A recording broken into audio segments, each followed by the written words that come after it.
Yeah.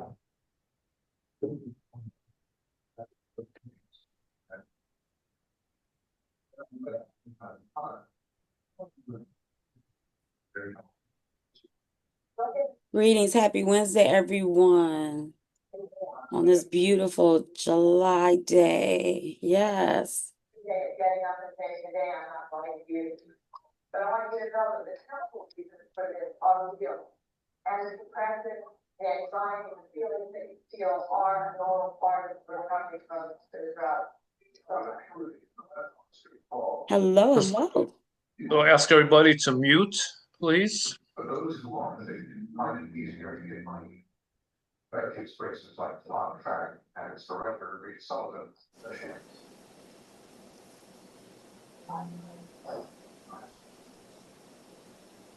In early 1996, breast cancer was the lowest it had been in years. In International Overdose.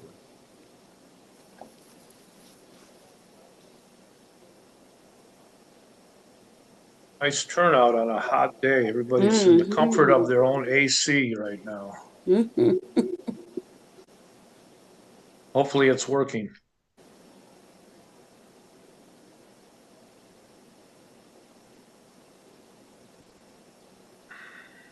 It is good to see everyone here.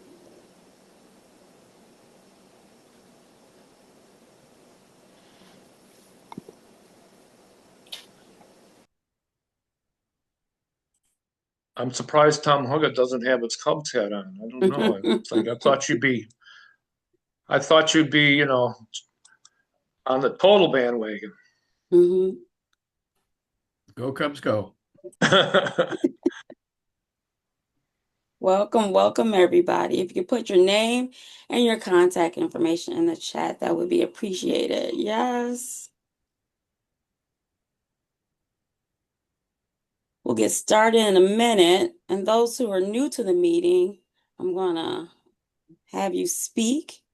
You're going to tell us your role in your organization, and what brings you to the meeting. Yes.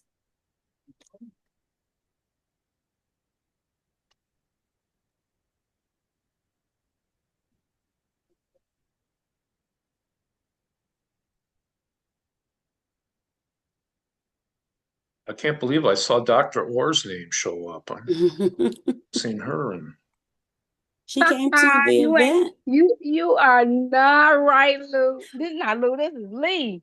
They're twins. Hmm always a nice thing when you show up. Yeah.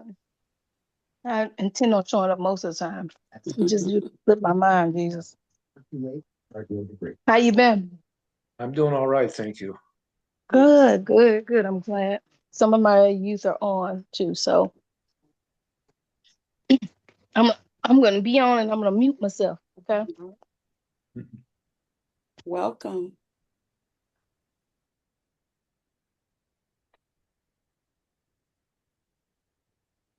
Are we going to see everybody on the task force OWL? I think they're trying to hide. Or I know, me the too. outreach worker, community engagement. Y'all got to peek your heads. We got to be I can see engaged. you.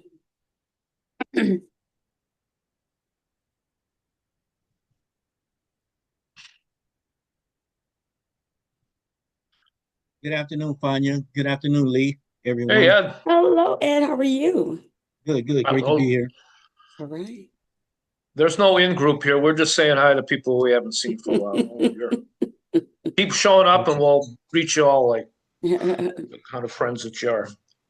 I think we got 40 people in on your kind of. All right. Okay. I'm going to give it one more minute, 1:05, and then we'll get started.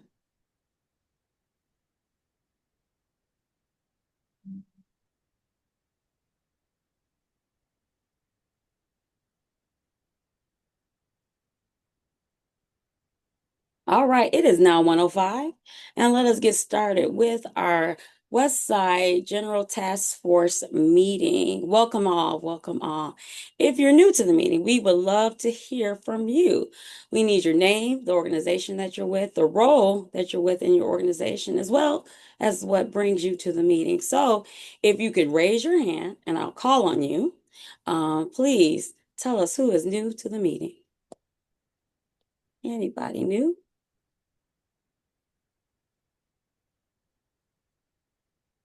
I don't see any hands raised.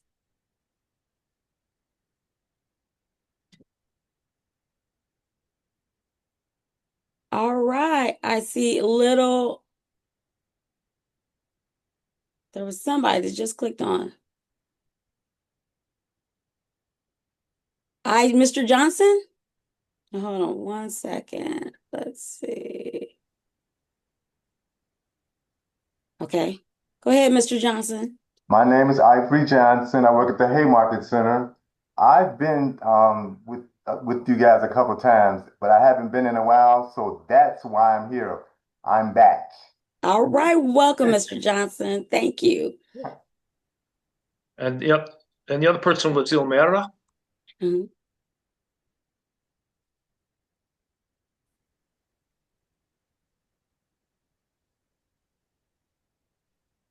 Well, that's okay. Little shy. All right. With that, we'll move on. So, as you all know, that the state of Illinois has the new transition to new fiscal years, right? And so with our new fiscal year, we have ourselves as inside the task force that serves you all had to restructure because we have had tons of new projects that are landing on our plate as the task force, internal as well as external to the coalition here. And so with that, we have Luther, who was our director of outreach for many years. His birthday is tomorrow. Everybody give a big birthday shout out to Luther. Yay! Yay! Yes. He is transitioning to a new role. He's going to be our director of operations. So we're going to have a new person to be the director of outreach, and that is Rich Vargas. Everybody knows him. He's the man with the plan. Amen. And so he is going to speak to you over these next few minutes to talk to you about his hopes and dreams of being in this role as the director of outreach. I don't know if is it fair to say, Mr. Luther, you aged out. I don't know which one. What's going on? Well, hey, at 79, it's time to move over. Not out, but over. Oh, okay. Did you age over then? Okay. All right. Well, hello, everyone. Again, my name is Rich Vargas. Some of you who've been around for a while may know me, may have seen me around. Probably don't know that. Probably like, man, I never knew that guy's name, but I see the face. But I also want to thank you for joining today's meeting. I don't have a lot to say, just that we're going to continue the great work that the task force has been doing for over these years.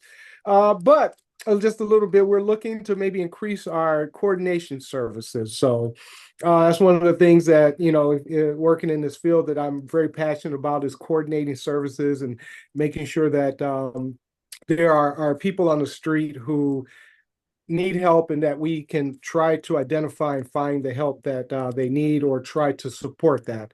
So we're looking to increase our coordination of services in the community. Also, so if you are our partners, you as our partners are actually vital so that we can make sure that we are doing our referrals and warm handoffs and working in collaboration and connection, so that way we are making sure that whether you're out or not, or whether we have some relationship or some coordination relationship, that we are referring people to the agencies that are out there with us or the agencies that are around us. So therefore, you guys are very vital. Again, thank you all for coming, and thank you all for being a part of this work that we're doing, because we find that we're already working in the community, and we find that we want to continue that work. But when agencies come out and we can do warm handoffs, or when agencies come out and they're right there and we can develop a relationship with someone and just take them right over to someone, we find that that is so amazing for the community. But it's great to work out in the communities that we serve. So if you, we will also be sending out our list of all our places that we go. And if individuals want to come out, agencies want to come out and kind of see the work and see what we do, follow up on us and do the different things that that the task force does, then you're more than welcome to come out. We would love to have you out to work in the community that we serve in. So with that, I'm going to say thank you, and it's nice talking to everyone. All right. So when you come out, you no longer contact Luther. He's happy about that. You're going to reach out to Richard, and his email address, because he's so passionate about coordination, is coordination@westsidetaskforce.org. So coordination@westsidetaskforce.org. Come on out with us. Come on to these streets and corners. It's so important. And so I am so excited to be working with a conspirator in our dream to heal the West Side. Amen, Rich. Amen. All right. So with that being said, talking about the end of the year, or talking about the beginning of a new year, but the end of the year, we wanted to make sure you guys understood like the work that we are doing together. And so Tim Devitt is going to tell you about all the stuff we have done, right, throughout these past few years, but also to this year, all the coordinations, all the efforts, all the NARCAN, all the stuff we've done. And so Tim Devitt is going to give the end of the year report regarding the task force. So Tim, take it from here.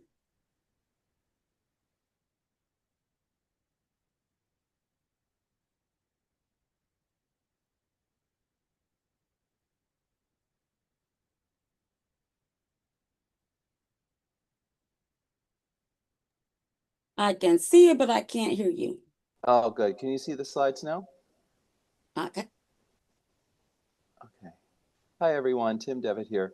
And I'm real happy to be able to share all the great work that's been going on through the work of the task force and partnerships, because none of this can be done all alone. But what I'm going to do is just talk about mostly our outreach efforts, the team, and the work that we've been doing since the beginning. I think it was in the fall of 2019 is when Lou Sias and a couple other people on the team said we got to start going out and bringing NARCAN to people. You can see here just some of our efforts. Every Wednesday we have our, not every Wednesday, but many Wednesdays we prepare our kits and get things ready to go out for the rest of the week. Here we are in different locations, Pulaski and Jackson, Lou and Ed and Rogers here, I believe on Chicago, and they're home in.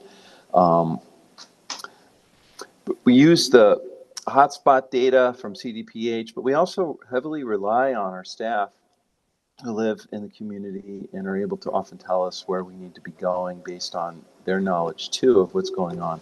But we rely on both. Here's an example of a heat map that CDPH produces and shares with us, and it helps us to kind of target where we go every month. Lou and now Rich develop a list of locations where we're going to go on different dates. And you'll see over here the clipboard with the paper on it. That's a really important part of what we do, because every single contact that we have with a person involves filling this out. And it helps us to kind of keep track of what we're doing. And by able to keep track, we're able to kind of produce some of the outcomes, or at least collect the information that we then compile and we produce. We're able to share today to give some indication of what we're doing. But it really all starts with the staff going out to these hotspots and meeting with people, of course, and then completing this. This is a picture of the very first, as I understand it, one of the very first outreaches that we had with the DOPP shipment, I believe. You can see that under Lake Street. But here we are. Going back to the beginning in the fall of 2019, we have served over 36,000 people, over 6,000 alone so far this year. You can see each year how it's incrementally been going up. Not everybody we serve receives overdose education, naloxone distribution training. Majority do. Some people may come and just get some clothing, or may want to get some help with housing, may want to get connected to resources immediately. But the majority do get overdose education and naloxone distribution. You can see here almost 30,000 people so far have received that. And here's just a chart of it to kind of show. The one on the right kind of shows where we're at with overdose education and training. We're on our way to over 8,000 for 2025.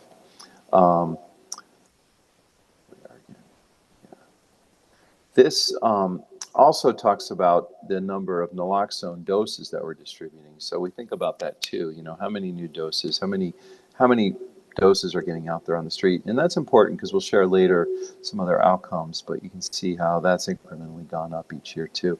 But it really begins with the staff engaging people as they're in the community and talking with them, offering them the service, and you can see so far we've had over 75,000 doses of naloxone have been distributed to the West Side communities. An important question that started getting asked by the team when we, it was about 3 years ago, was two questions. Have you ever saved a life with naloxone by using naloxone? And has your life ever been saved with naloxone? And we're going to share these answers right here.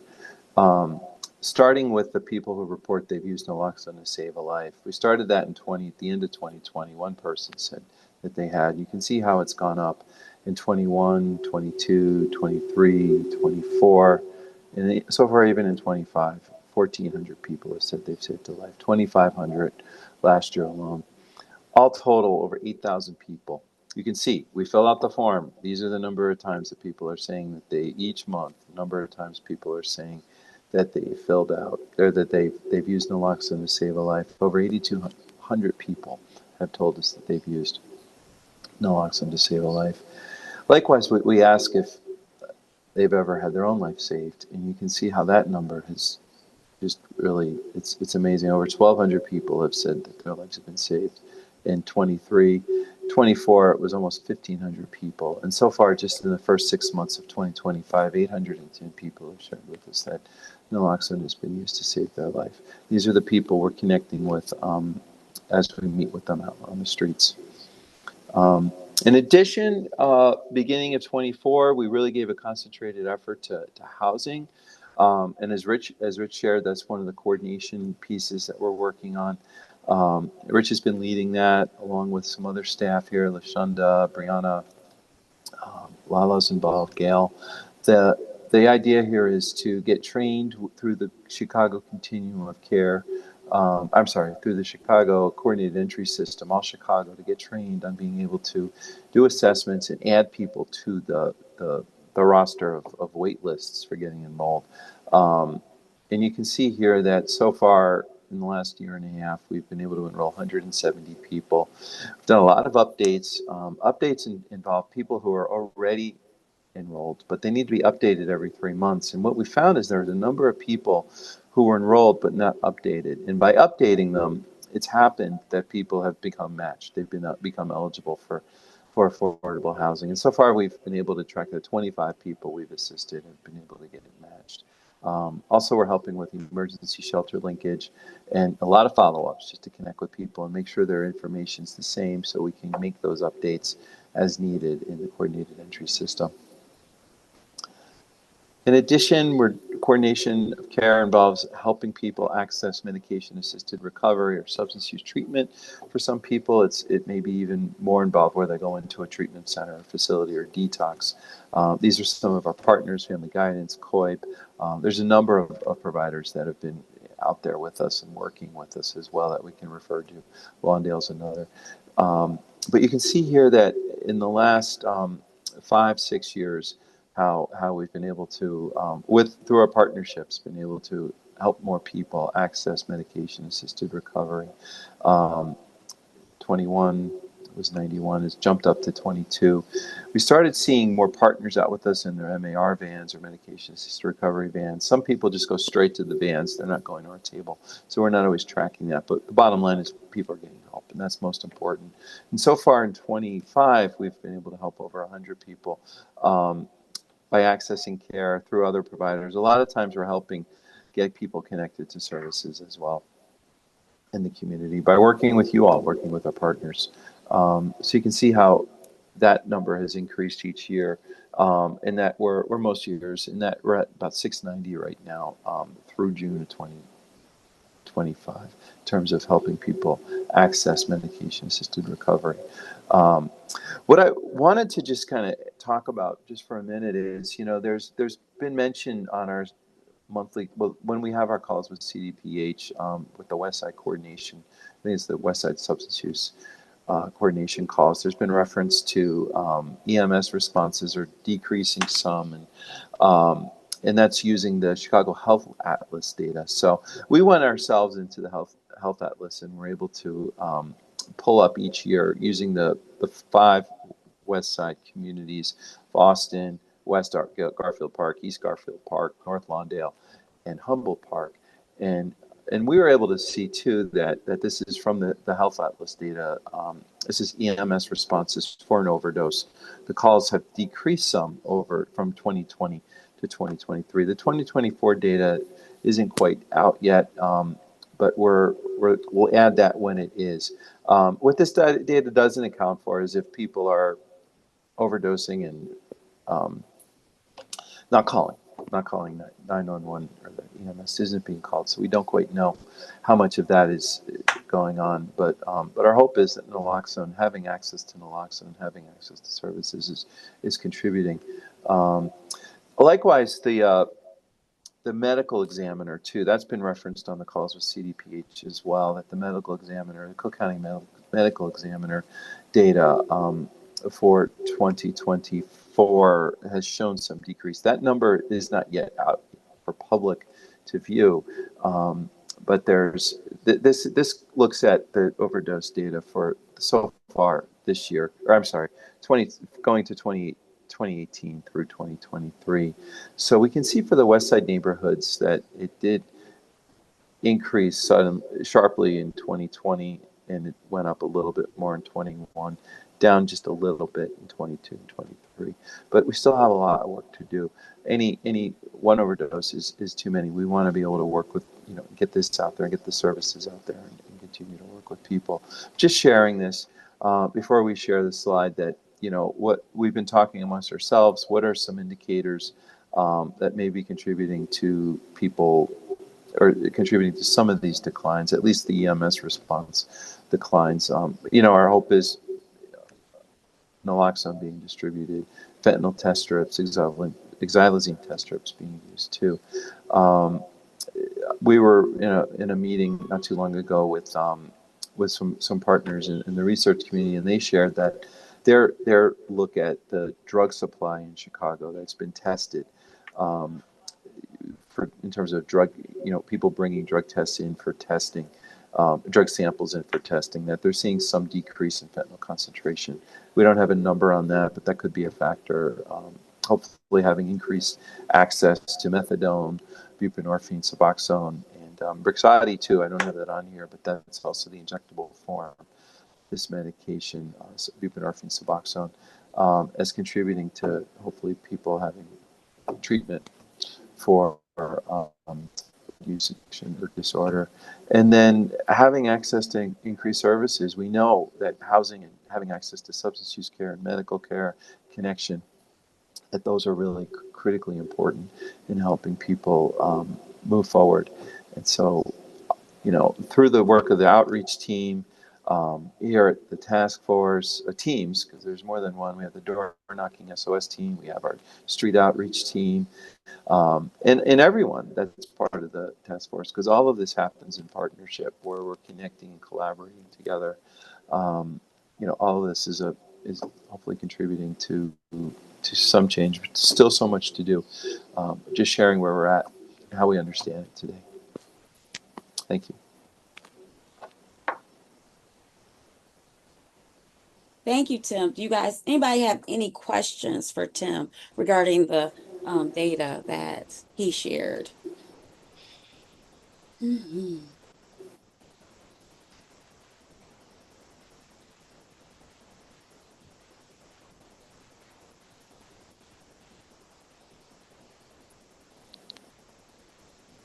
Maybe, here we go.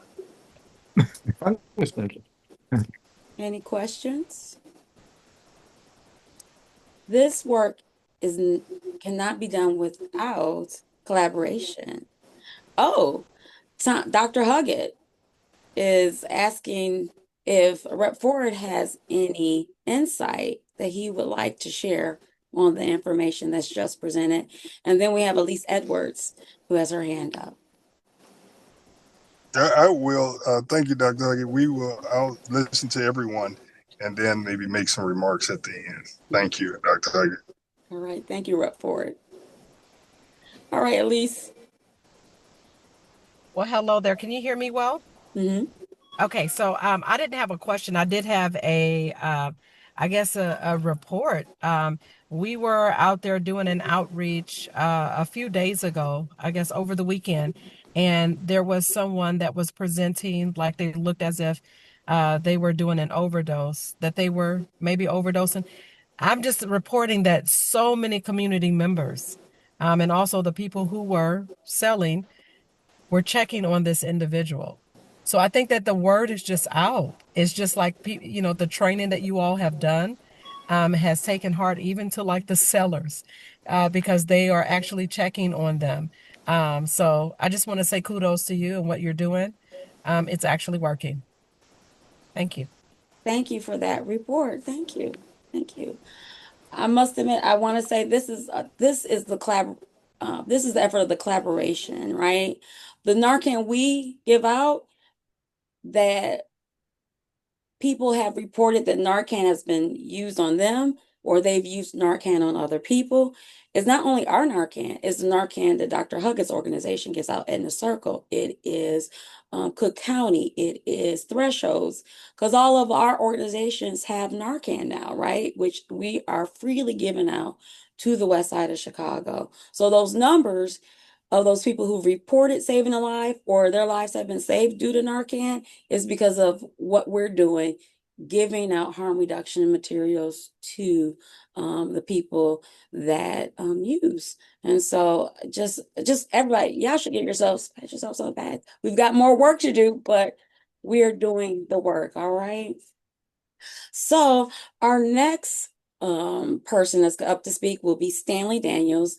And part of some of the new funding we've gotten was funding from Cook County to really go to the heart of the issue, especially with Black men who are have the highest level of overdose, most affected by opioid overdoses in our community. And so we're having a conversation with Black men above the age of 45 to talk about opioid use and recovery and to see if we can come up with some interventions. So Stanley is one of the people on the team, and he is going to talk about this project.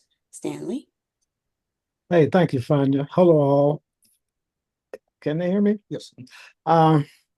Yes, as Fania stated, I'm part of the conversation, which we call Courageous Conversation with Black men 45 to 70, living in Lawndale, Garfield Park, Humboldt Park, and Austin, who are or have experienced substance use and or are in recovery. Our goal is to have focus groups where we pose a series of topics to these individuals where they give us their input on the barriers, aspirations about what we can do to make things better, just generally their story. Our goal is to just provide them with a direction and then see where it takes us. We're going to tabulate this information. And from this information, we're going to generate a survey. Our lead project manager is Dr. DeAndre Roots. I'm with the 4-man team. Most of us have had life experience. So we're familiar with the trials and tribulations, but our goal is not to put our story on the table, but to listen to theirs. See what type of input they have. Black men on the west side are ODing, to my understanding, at a rate in the areas that I quoted at a rate of 10 times their peers of other nationalities, to be honest. And just as in harm reduction, what we're trying to do is find out ways, any other ways we can do to save lives. And hopefully this project provides us with enough input. And if nothing else, saves one life, 100,000. Our goal is to get it out there, have the focus groups, talk to these individuals, generate a questionnaire that'll go out in a survey, then work that into an intervention on ways we can assist our peers out here in the city on the west side with ways to help them, help them make decisions on their own, to be truthful. That's about it. It just kicked off. I can clap my hands on that. I've been, we're starting our first focus group this Friday, and we plan on doing our bit and getting that data and passing it on. With that, that's about all I have to say. All right. Thank you, Stanley. If you could put your name and information in the chat on how people can get in touch with you so they can send people your way who would be like to participate in the focus groups. There are going to be several different types of focus groups. There are going to be men in recovery, Black men who still use, as well as Black men who are currently in treatment. So we're looking to interview folks. So please, Stanley, if you guys can put your names and information in the chat so that people can reach out to you. But also, too, we'll be following this up with an announcement through our listserv. So you also get that information that way, and encourage people to participate in these focus groups so we can come up with an interesting intervention that will help Black men in that age group who struggle with use, to help them have their pathway to recovery. So our next piece, our next presentation is from Lee. And so we have been funded. We have been funded through several resources. Cook County is now giving us money for conversations with Black men with opioid use.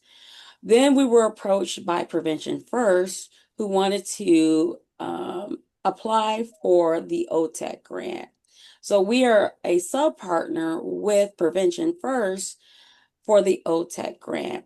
And Lee is the coordinator, will be the project manager of the OTTAC grant. And he's going to explain more about what the OTTAC grant is about and how this will impact the work that we're doing as a coalition.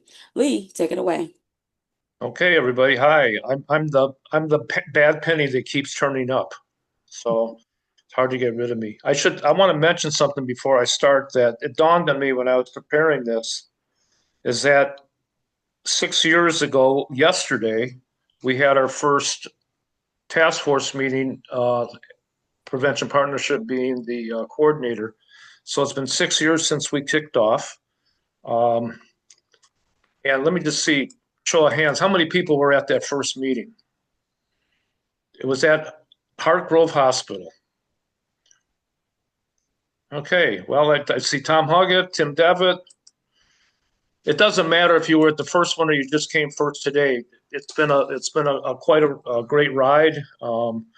As you can see, some of the data that Tim pulled up, there's been a lot happening. We've got 50 people at this meeting, and hopefully you all feel that you got included as part of this collaboration. There's still lots of work to do, still information, opportunities to uncover, and that's pretty much what we feel like we have an opportunity for in this OTTAC grant. So Prevention got this funding. It's a 3-year project. We are one of the subcontractors on it. I think that probably PFI understood that the experience that we've all had on the west side of Chicago and with the South Side Task Force as well in Chicago, it's a lot to share about how this is done in an urban community. As you see, the two primary objectives are to increase the services, specifically in communities disproportionately impacted by overdoses, through training and technical assistance. That's something that we'd love to be able to share. And then also another key part is to facilitate the growth of licensed behavioral professionals to really kind of backload this or build a bench for what we're doing here. We have septuagenarians that are running pieces of this project, and we need young people like we have at this meeting to carry on and continue to do this, and not just to hold the line, but actually really create a change on how people look at substance use disorder, deal with the stigma, empower communities to feel like they can deal with this themselves, to overcome the stigma that's been laid on the communities. So right now, we're at a situation where the PFI just did a needs assessment. They got over 300 responses that they're sorting through, and they'll bring us in too to take a look at what that happened. Thank you for all of you from the task force that applied. I saw that when we sent this out to everybody, there were 45 clicks to do the survey. Hopefully everybody made it through that survey, but thank you very much for being able to helping us with that. And I'm going to pull up one other thing and tell you what our role is here. Wait a minute here. What did I do? Okay. And this is our role, although subject to change, but the modules, we put in modules. We feel that, modules are important, but we don't want this just to be a thing where somebody goes to a training and they get their CEUs and they check off the list. What we'd really like to do is have trainings that really ask for people to say, what's your action plan to put this into effect and what you're doing.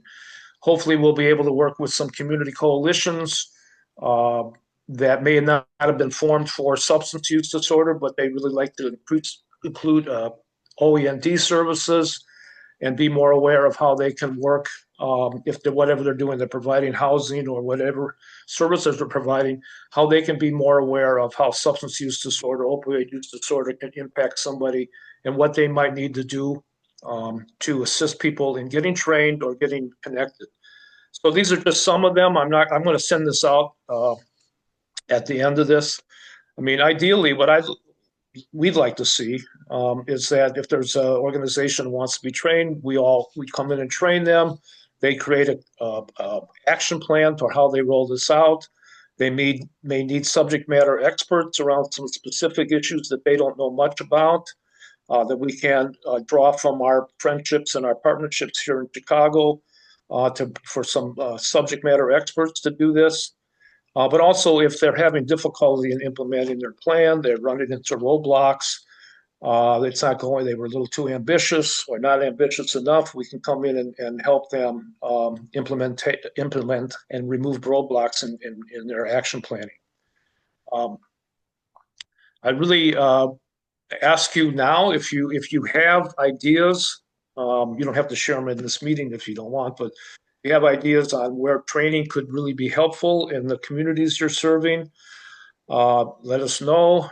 If you have specific training ideas that you would like to share with us, please do. I think it's going to take a little while before this gets fully rolled out, but we're already doing OEND training. If you know individuals and groups that need some basic training and some NARCAN, or if you know some groups that could benefit from learning how to become a DOPP, Drug Overdose Prevention Program, and join in with the Access NARCAN piece, that'd be great. I was thinking I'd really like to see a real increase in the use of the Drug Overdose Prevention Program. The state right now is funding basically free access once you've been enrolled in DOPP. I'm hearing that reading that the feds may be dropping that kind of support. So we want to encourage Illinois to continue to fund this. I really do believe there's a direct correlation with the amount of NARCAN that we get out there and life-saving support. So I'll take any questions. Anyway, I do want to acknowledge LaShawn Ford, Rep. Ford, 6 years ago, or a little bit before that we kicked off, he saw that he trusted Prevention Partnership and our team in really implementing and taking the reins of the task force that was really begun in 2016. Appreciate the support all along the way. Great comment, Lee. I'm going to interrupt you for a moment. Rep. Ford actually has to leave, but he wanted to speak before he left. All right, well, I teed him up. Yeah. Way to go, former director. Thank you, Director Berry, for that. Let me just first find out if there are any state agent directors or anyone from the state departments or city or county that's here. Tony's from the county. Tony, she's not feeling well. Hi, Tony Galloway Hi. from the State Attorney's Office. How are you? Good. I'm I just a bit want under the weather. I'm sorry. Oh, you were having tea. Yeah, thank you very much thank you for being here, and thank all of our state agencies, city and county agencies, but more so thank all of the community-based organizations for being on the ground and working. We still have a lot of work to do. I think that the fact that we have raised the awareness about NARCAN, I think that the work that the task force and all the people that operate that the task force have the honor of working with, the work that we've done just raising awareness about NARCAN and taking away the ignorance about it and people not knowing exactly the effects of it and how important it is and that it's not harmful. I mean, this is just great work. And so thank you all for that. The other thing that I wanted to recommend, there has been some harms that have been done because of the impact of opioids and heroin. And so I was hoping that I could put on the table that we start also looking at ways that we can sort of educate and support families and people that have been harmed by the opioid crisis in this country. For instance, I think that there should be information that we talk about with hepatitis. I mean, there are people that may be in our communities that may be suffering from hepatitis and other impacts that the crisis has bestowed on our neighborhood. So just making sure that we show the people that all the talent within this task force is bestowed on the community. So there are so many other impacts that heroin people that are in recovery have still struggles with. And so when we think that the only thing that we want to do is keep people from overdosing, there are other things that people struggle with. I would just also say that the AIDS Foundation Chicago is another group that have a lot. Hopefully, they will continue to be a part of the task force, because of course they work with a lot of people that are impacted by the heroin crisis, homelessness, and people that might use drugs that are with needles, etc. So the harm reduction community is stronger than it's ever been. I think that because of the work of the people on this meeting that's not on the meeting, I think that it's a model. So thank you, Director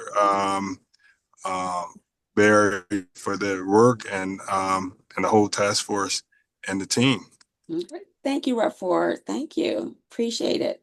It started with you 6 years ago. So thank you. And as a matter of fact, I want to acknowledge that Denise Holman is here from Chicago, Cook County Public Health Department. So another a strong partner of ours, and which is great. I'm glad Rep. Ford mentioned all this because we were a part of another awarding of another grant called SAFE, which is Safe means supplies, access, facilitation, and education, which will be working with Shy Care. Shy Care will provide a medical unit with us once a week where we will address the issues of hepatitis, AIDS, vaccinations, all the stuff that Rep was talking about, because as we know, when you use drugs, other health issues come into play. We saw that spike that happened in mid-June regarding people who use drugs, and the dehydration is an issue. Food access is an issue. So part of our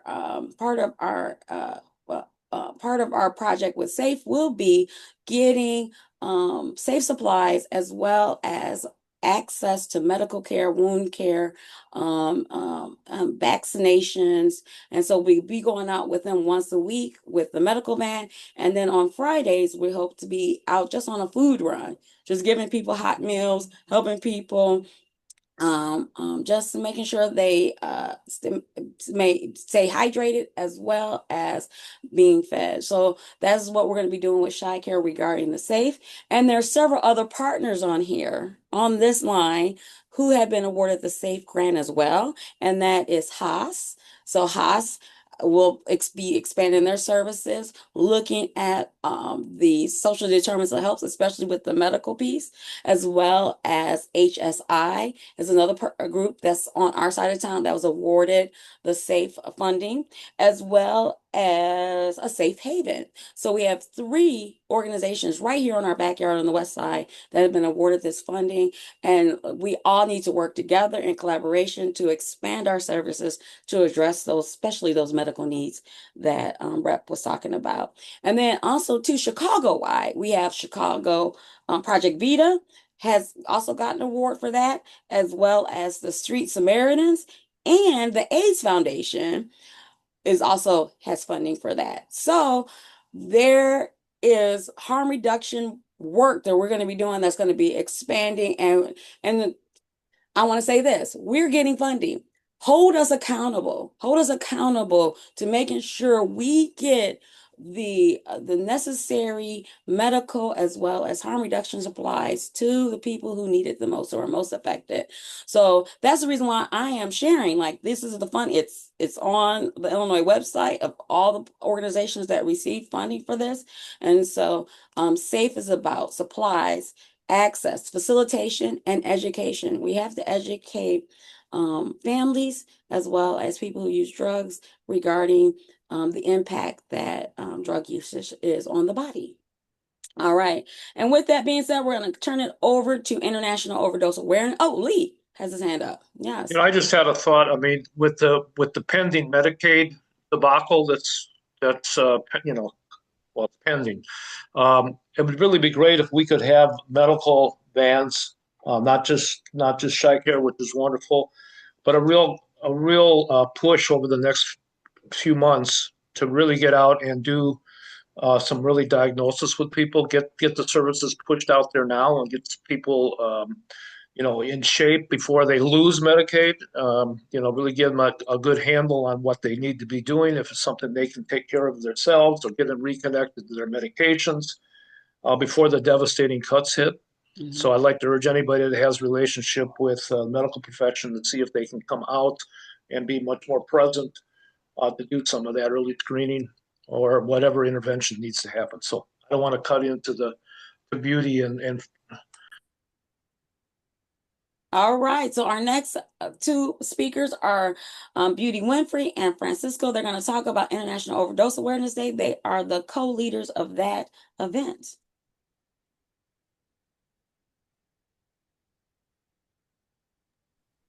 Okay, hi all. So I'm gonna start. Echo there.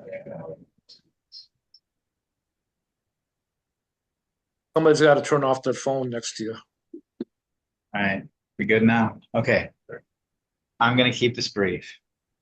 How many of you here like it when people show up to your events? Raise your hands. When people show up to your events, like actual people? Okay, great. how many of you love it when people come and show up to your events and actually engage with the people there? Y'all like that too? Is that a safe assumption? Right? Because we're saving lives here. Okay, great. So if I were to tell you that I have a way to help to make sure people actually show up to your events and contribute, would you go along with me? Would you humor me? Okay. Would you do that? Can I get some, y'all raise some hands to do that? Okay. Some folks I see are suspicious. So, but I'm gonna let you know what to do. So I just put a link to a Facebook event page that we made for the International Overdose Awareness Day, the very end of August. Everybody do me a favor and click on that link first. Because studies have shown this in 20 years, nearly 20 years of 20 years of working as an event coordinator in Chicago, and about 16 of that using Facebook. Studies have shown this too. Facebook event pages are the most effective way to get out large numbers of people and invite them to what you're doing. So we've got a Facebook event page. Everybody has just to do one quick thing.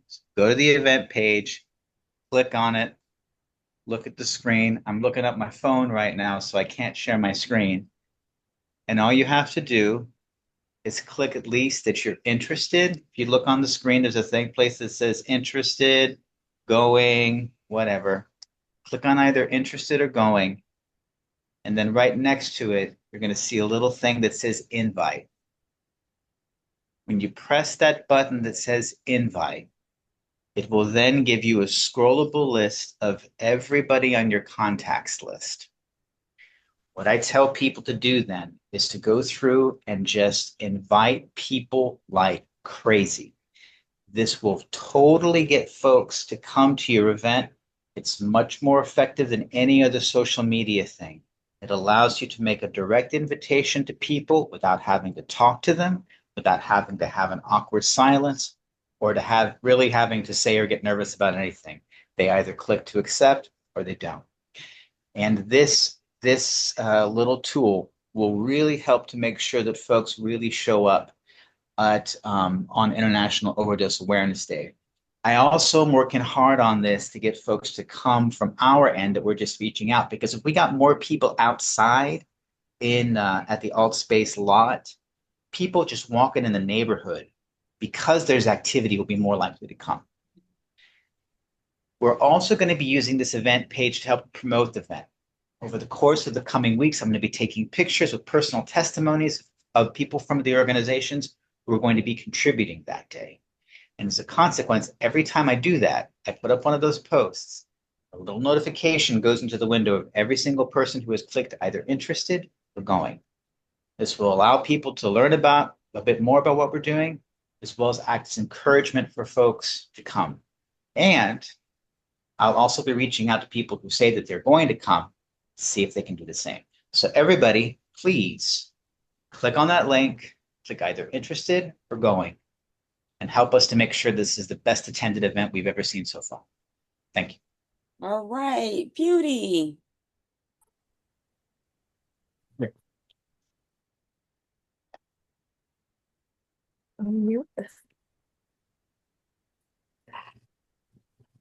We calmed it. Hold on 1 second, y'all.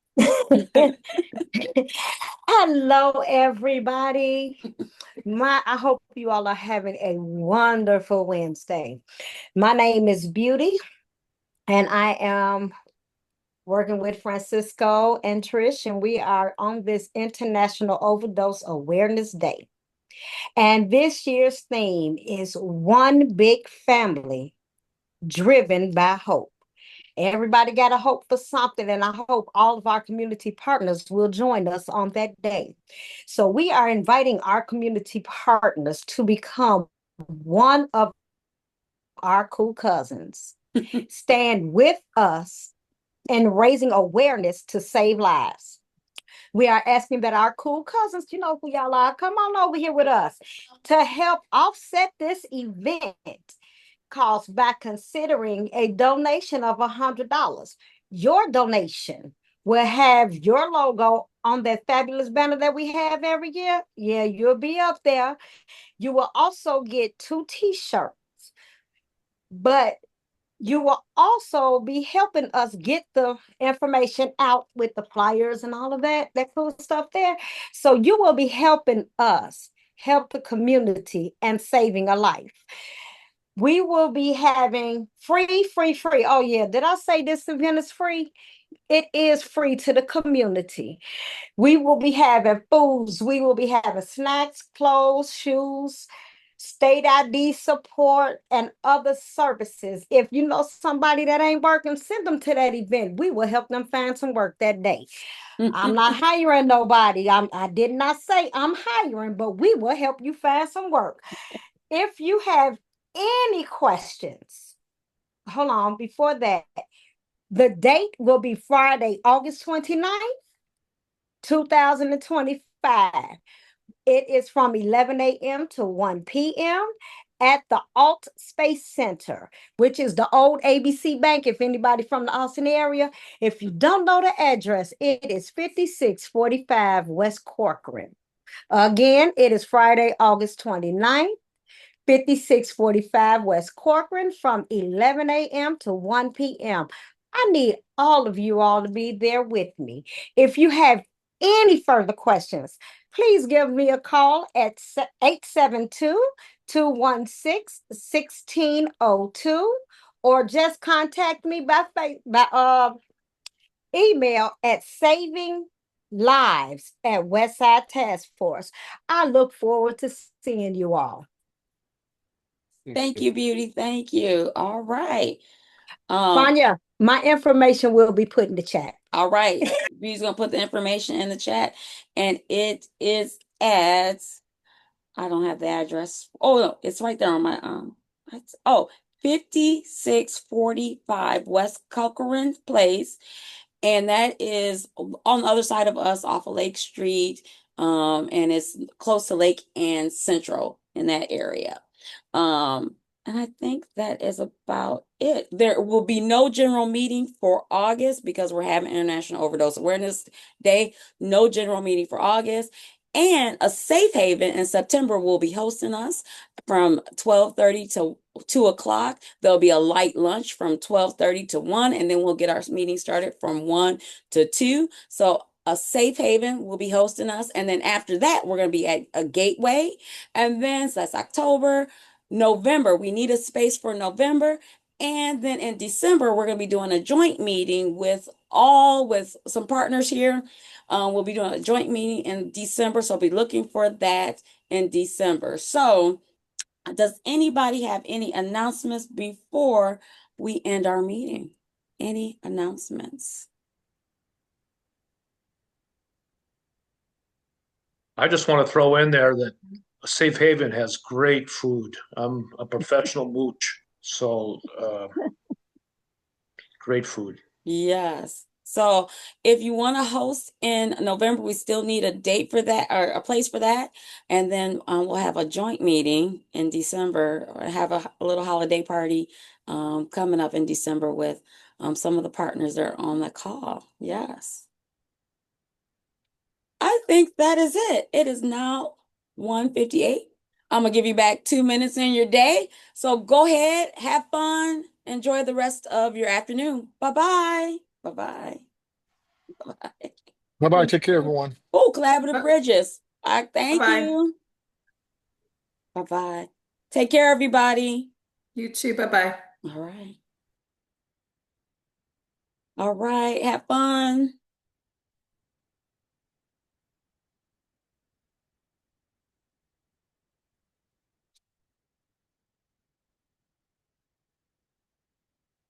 Anybody have any questions? I'm still on here. Any thoughts, ideas, insights?